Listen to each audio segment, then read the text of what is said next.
നമസ്തേ. മഹാവിഷ്ണുവിൻ്റെ ദശാവതാരങ്ങളിൽ വാമനൻ ആരാണെന്ന് നോക്കാം. പഠിക്കാൻ എളുപ്പം, ഓർക്കാൻ എളുപ്പം. വായോ.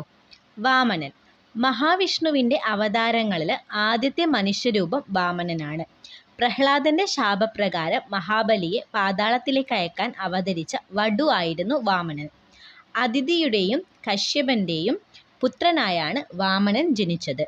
ദേവന്മാരെക്കാൾ വളർന്ന മഹാബലിയെ ഭയപ്പെട്ട ദേവർ മഹാവിഷ്ണുവിനോട് സങ്കടം അഭ്യർത്ഥിക്കുകയും മനുഷ്യരൂപത്തിൽ അവതരിച്ച് വിഷ്ണു വാമന വേഷത്തിൽ മഹാബലിയുടെ അടുക്കൽ ചെന്ന് തപസ് ചെയ്യുവാൻ 3 അടി മണ്ണ് ചോദിക്കുകയും ഇഷ്ടമുള്ളിടത്ത് നിന്ന് അളന്നെടുത്തുകൊള്ളുവാൻ മഹാബലി പറഞ്ഞത് കേട്ട് ഭീമാകാര രൂപം പൂണ്ട വാമനൻ ആദ്യം ഭൂമിയെയും രണ്ടാമത് ആകാശത്തെയും അളന്നെടുത്തിട്ട് അടുത്ത കാലടി വയ്ക്കാൻ സ്ഥലം ചോദിക്കുകയും അത് തൻ്റെ ശിരസിൽ വെച്ചുകൊള്ളാൻ മഹാബലി മുട്ടുകുത്തി നിൽക്കുകയും ചെയ്തു.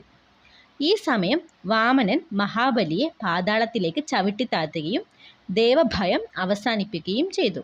സംസ്കൃതത്തെ കൂടുതലറിയാൻ ഈ ചാനൽ സബ്സ്ക്രൈബ് ചെയ്യൂ.